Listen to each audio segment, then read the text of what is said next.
Quick heads up, this has turned out to be a much longer video than I usually make, so I've split it into two halves. The first part is an overview of all the different security devices that I've amassed over the years and what I think of them. But if you're only here for the Litelok versus Hiplok showdown, by all means feel free to skip to the section entitled D-Locks, which is about halfway through. So what's the best lock you can buy for your motorcycle or bicycle? Now, I don't think best necessarily means the strongest or the heaviest or the most expensive or even the most difficult to defeat.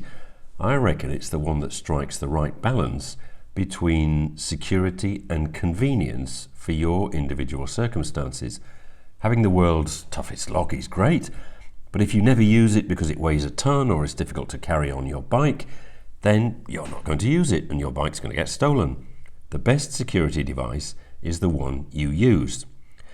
Now, I've got this thing about locks, always have had, which is kind of ironic given that I live in one of the world's safest countries, Portugal.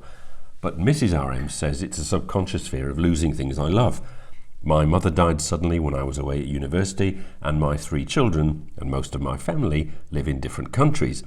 Anyway, over the years, to satisfy whatever need, I've amassed this not at all over-the-top 38 kilo collection of motorcycle locks, chains, cables and anchors, from the tiniest disc lock up to these 2 behemoths from Litelok and Hiplok. Let me state from the outset, so as not to disappoint, I won't be attempting to pick the locks, much less cut through or otherwise mangle any of them, simply because A, I'm not a professional, and B, cutting and mangling has already been done to death on YouTube. I'll link to some of the gorier videos in the description, and you can watch those if you're into angle grinders, giant bolt cutters, sparks and explosions. John Milbank at Bennettts BIKESOCIAL in the UK is always telling us anyway that lockpicking just isn't really a thing on the streets. Thieves will use brute force, and they should know they're an insurance company. No lock offers a 100% guarantee. It's always going to be just a deterrent. The key to effective security is layering 2 or more different types of security device placed strategically around the bike. One requiring, for example, a bolt cutter, another an angle grinder or a hammer or a crowbar, an alarm, a cover over the entire bike, a tracker hidden away somewhere, chaining it to an immovable object, or do what this owner did and put what I hope is a fake grenade under the tyre. Every layer will help dissuade a would-be thief and encourage them to move on to the next bike. And with this in mind, another somewhat cynical top tip is to leave your bike parked next to a more expensive one. Now, full disclosure, I've amassed this collection over a number of years and have paid for everything with my own money. But for the purposes of this video, I did reach out to Litelok, who were kind enough to send me their X3 D-Lock, and Hiplok, who sent me their DX1000 D-Lock and AX1000 ground anchor. I also contacted Abus about their intriguing new Infinity lock, but they never got back to me. Now, I think all security devices are on a sort of sliding scale with convenience at one end and security at the other. It's a trade-off between practicality and peace of mind. I suppose the simplest, most affordable devices are these little zip locks. Now, no one's claiming they should be used to secure the bike. Think of them more as reusable cable ties.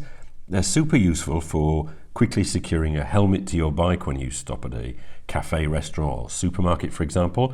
They're cheap and cheerful, they're not 100% theft proof, but they're much better than just plonking your helmet on the mirror, and with a bit of luck, enough of a deterrent to stop the opportunist thief. I've been using this yellow Mark I key version from Hiplok for a few years and find it incredibly useful. I'm sure bolt cutters would make quick work of it, but as I said, it's only really designed as a deterrent. That said, Hiplok have recently introduced this Mark II combination lock version, and it's been considerably beefed up. It's about twice as thick as the original, and there's a 3-digit combination in place of the key lock, meaning that you no longer have to bother carrying the key around. The increased length and rigidity do mean it's slightly less easy to slip into my tank bag, but it still goes in okay, and like a disc lock, slips through my helmet and onto the passenger grab rails in seconds. They're very wallet friendly at around €10 each for the Mark 1 and around €25 I think for this Combo Mark 2. But stick around to the end of the video to find out how you can get one for free. I suppose the simplest, most practical lock you can use to secure your bike is a disc lock like this. They're small enough to be carried on or in just about any bike, or if need be in your jacket pocket. They simply slide over the brake disc and are secured by a pin through one of the holes. Different pin sizes are available depending on your bike. Big bikes have big discs with plenty of large holes, so you can go as fat as you like. I think the largest I've come across is 14mm, but I went with this smaller 6mm size so that I can use it on both my scooter and my Tiger. Front discs are usually easier to access and allow a reminder cable to be attached easily to the throttle so you don't accidentally ride off with the lock still attached. And yes, I have done that twice. I have 4 disc locks I think in total in my collection, 2 no-namers and this Abus Granite Sledge 77 that I actually reviewed in one of my first videos on the channel back in 2019. It looks and feels very tough, but although I've never encountered any issues personally, I have read of reliability problems in discussion forums with ball bearings falling out of the locking mechanism.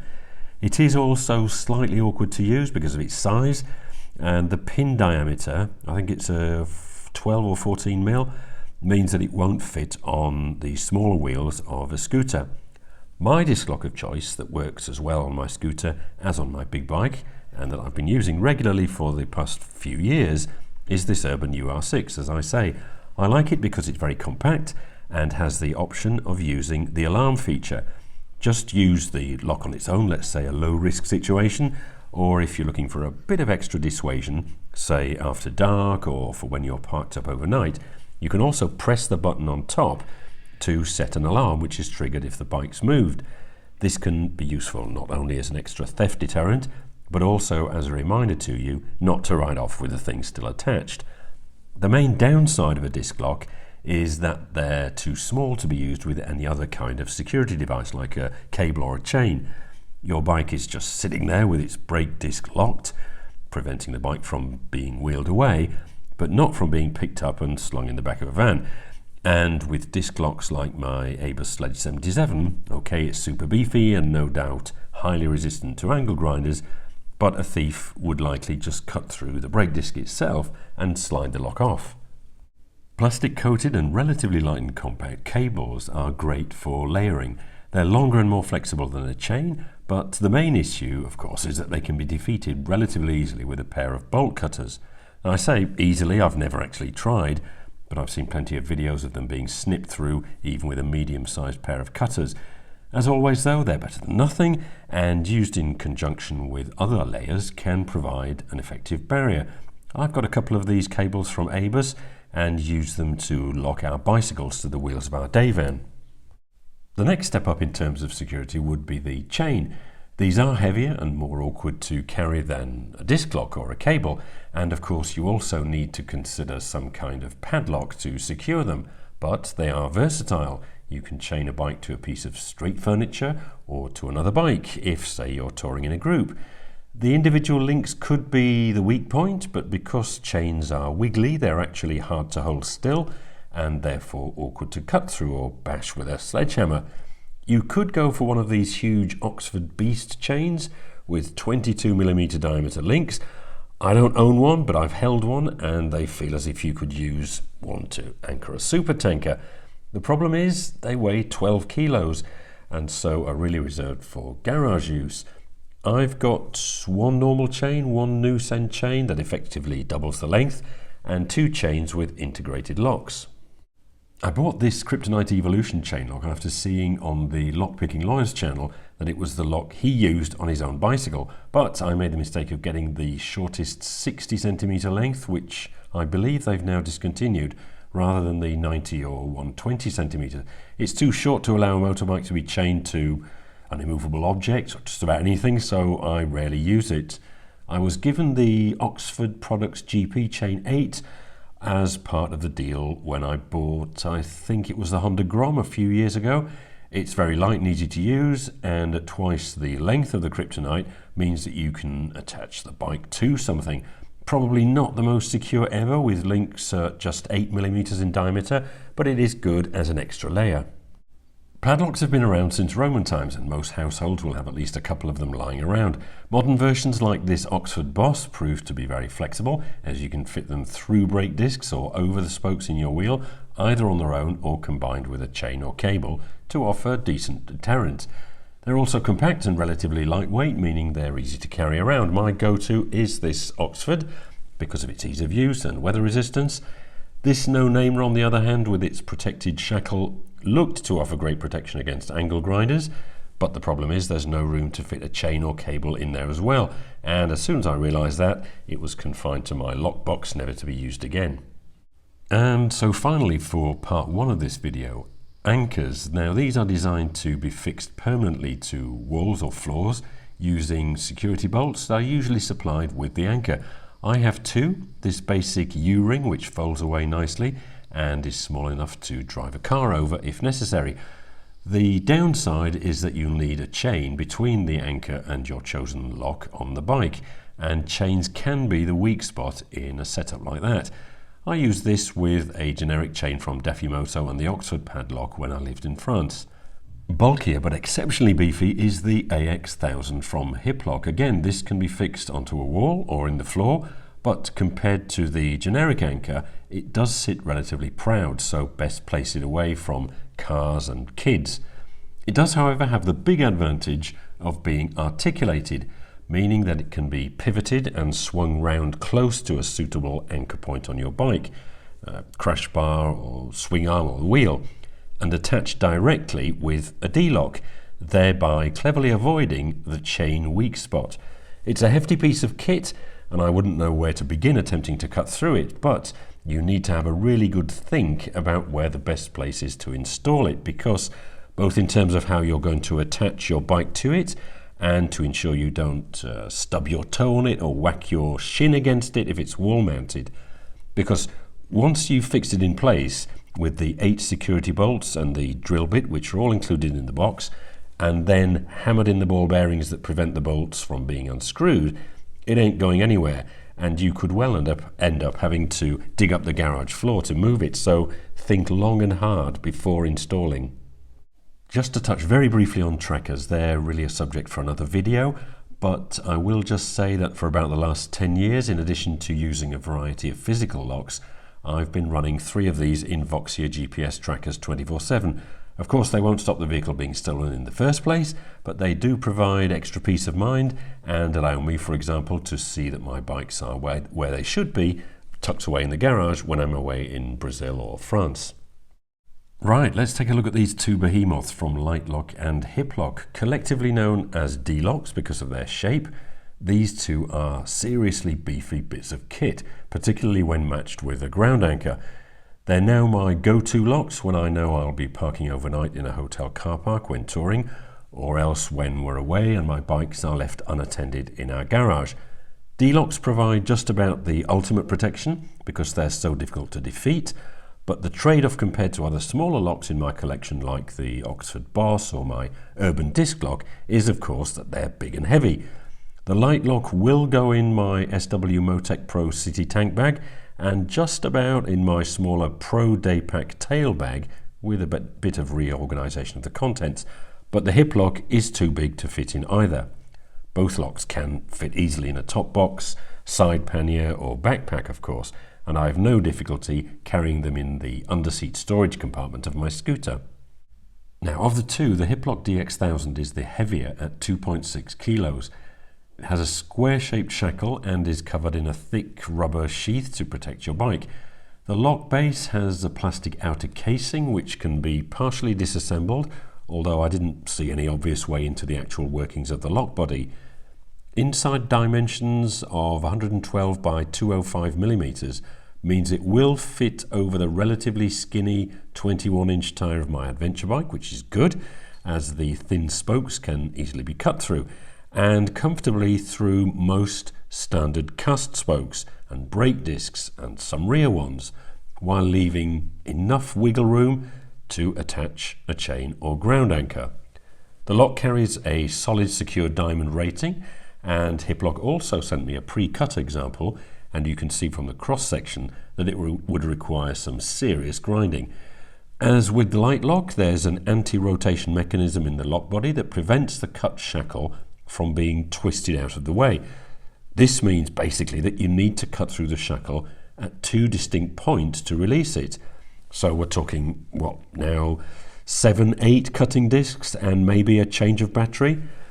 The lock itself uses a disc detainer cylinder with a series of rotating discs instead of traditional pin tumblers, and the key has notches that align the discs to a specific position, allowing the lock to turn and open.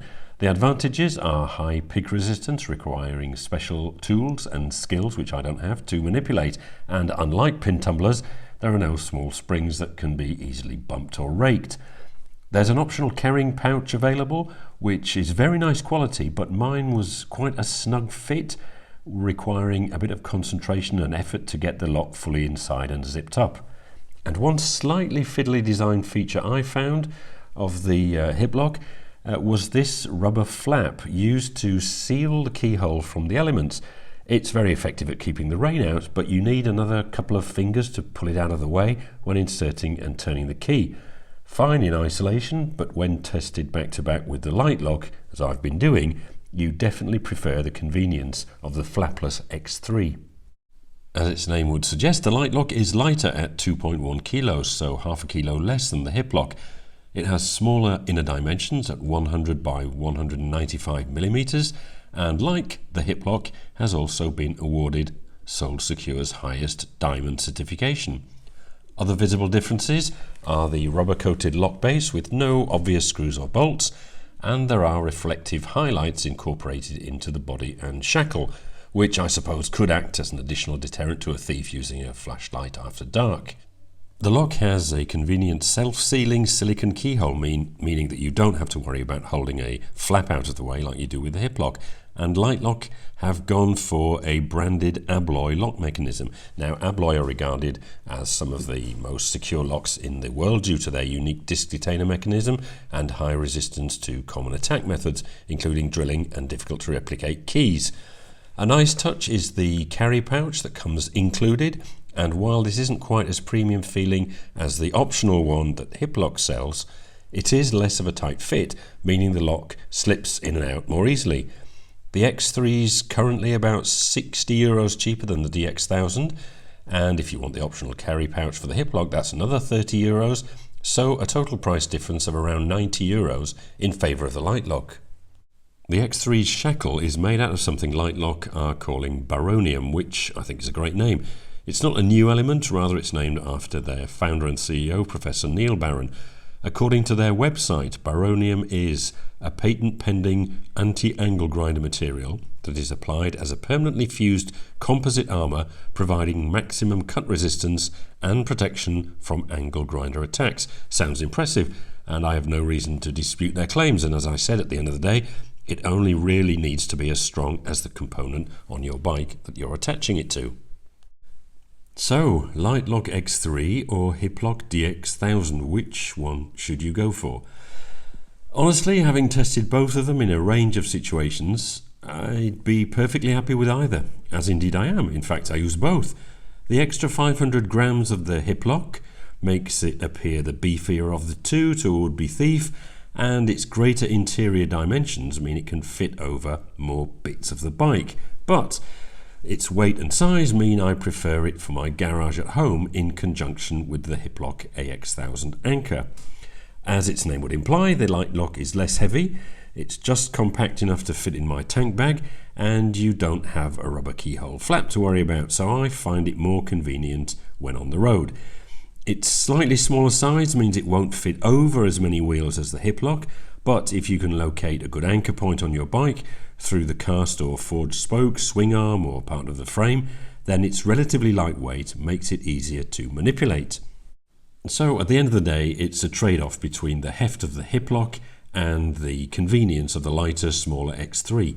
They're both seriously beefy bits of kit that completely outshine all the other locks in my collection, and you can certainly tell why they're so pricey as soon as you have them in your hands.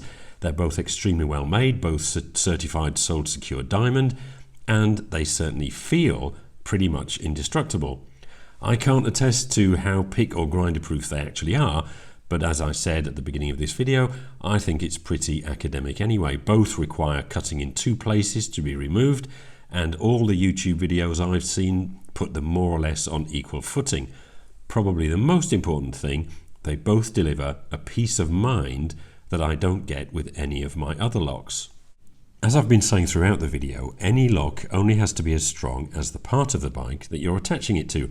A thief isn't going to want to destroy a bike by cutting into the frame, but a wheel, brake disc or crush bar can easily be replaced. Which is best? Well, this is going to sound like a cop-out, but I can't narrow it down to just one lock. As I've hinted at already, I actually use 3, depending on the circumstances. For relatively short stops, popping into the supermarket, cafe, restaurant, where the bike is more or less in view, or at least within earshot so that I can hear the alarm, I'll use my little Urbane UR6 disc lock. It only takes a few seconds to slip over the disc, and having the option of setting an alarm too is great. It won't do anything to stop a thief picking the bike up and loading it into the back of a van, and it's maybe not enough in a big city like London or Paris, where bike theft is rife, but I think it offers enough of a deterrent here in Portugal. In the same kind of situation, I'll use the Hiplok Z-Lock to attach my helmet to the passenger grab rail. Second situation, when my bike is parked up in the garage at home, particularly if we're going away and leaving the house unattended for a few days, I'll use the Hiplok DX1000 in combination with the AX1000 ground anchor. It's harder to cut through than the bike itself and is big enough to fit over most tyres, at least at the front. The ground anchor is similarly robust and is sufficiently well articulated to adapt to different parking positions and different bikes when you do change. Although, as I mentioned, do think long and hard about exactly where in your garage you want to fix it. The Hiplok is quite big though, and for this reason my lock of choice when I'm touring, like in this footage, is the Litelok X3. Its slightly more compact size means that it will fit in my tank bag or tail bag with a bit of persuasion, and its lower weight and easier to use self-sealing silicone keyhole cover mean that fitting it to a bike in a hotel car park is a cinch, and when used in conjunction with a noose chain, for example, provides enough flexibility to allow me to attach my bike to a fixed anchor point like a pillar in the underground car park, a U-bar, or failing that, my mate's bike. So what's the Neutron-star paradox? Well, as I've mentioned over the course of this video, when we reach the level of cut resistance offered by the X3 and DX1000, arguing over which is better becomes largely academic. Let's say you could somehow make a D-lock out of the most angle grinder resistant material in the universe, which I reckon could be a chunk of Neutron-star. Now, this is a what-if type thought experiment, so I'm allowed to put to one side such impracticalities as having to travel 400 light years to the nearest neutron star, where the surface temperature is around 700,000 degrees centigrade, scoop a piece of it up into my Tupperware box and bring it back to Earth, where it would weigh literally as much as the Algarve and be so dense that it would fall straight to the centre of the Earth, and then have to fashion a lock out of it. But let's just say, for fun, that we've done it. We've temporarily suspended the laws of physics, and supposing that all of the above were possible, when you think about it, the whole exercise would be pointless anyway. The thief wouldn't need to cut through your indestructible lock, they'd just cut through your crash bar, subframe, or swing arm, or whichever part of your bike you'd attach the lock to. My point is that beyond a certain level of indestructibility, you don't pick or cut through a lock, you circumvent it. Both the Litelok X3 and the Hiplok DX1000 are so close to Neutron-star tough as you're ever likely to need, so which is better depends more on how you intend using them. Here's a for and against table to help explain what I mean. The Hiplok weighs in at 2.6 kilos. It's a hefty bit of kit, and that on its own may be enough of a deterrent. It comes with 3 keys as opposed to only 2 with a Litelok. Not an issue for me personally, I only need 1 spare, but some of you may like to have more. The Hiplok is big enough to fit over some motorcycle tyres, which could be useful if your wheels are spoked and you have solid brake discs, a classic bike for example. You can sometimes find the ground anchor being offered with the D-lock in a bundle, which saves you a bit of money, and as with the Litelok, it's certified Sold Secure Diamond. Its weight means it's less portable, however, and the carry pouch is optional and is quite a tight fit. Then there's the rubber flap that you have to hold open when inserting the key. It's not a big deal, but it is there. The Litelok X3 is cheaper and it includes a pouch which, while less premium feeling, is easier to use. The keyhole is self-sealing, so no flap. The slightly smaller size and weight and less rubbery feel means it's easier to manipulate overall. The Abloy lock is a well-known brand, so could be a further deterrent. Sole secure diamond again, and subjectively I found the design of the Litelok more pleasing, with, for example, a solid lock body rather than the plastic plates that can be removed from the Hiplok. However, the Litelok is too small to fit over some tyres and you only get 2 keys. Is that important to you? I can't say, I'm just pointing out the differences. Honestly, as you've probably realised by now, it swings and roundabouts, and I would be, indeed I am, happy using both. Whichever of these mega locks is most suited to you, both do require a fairly sizable investment, but given the value of new bikes these days and the crime figures that we're seeing, it has to be worth it surely, especially if you've got a little discount code to sweeten the deal a bit.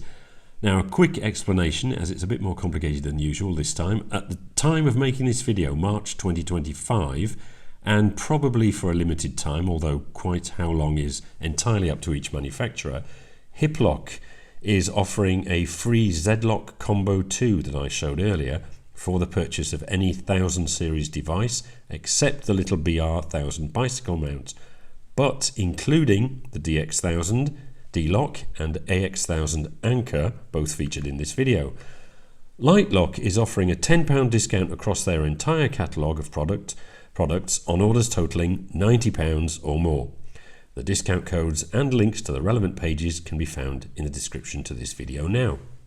Okay, I warned you that this was going to be a long one, but that's all for today. Let me know in the comments if you've picked up any good anti-theft tips over the course of your riding career, or whether you'd be interested in crowdfunding my trip to the nearest Neutron-star. And as always, thanks for watching.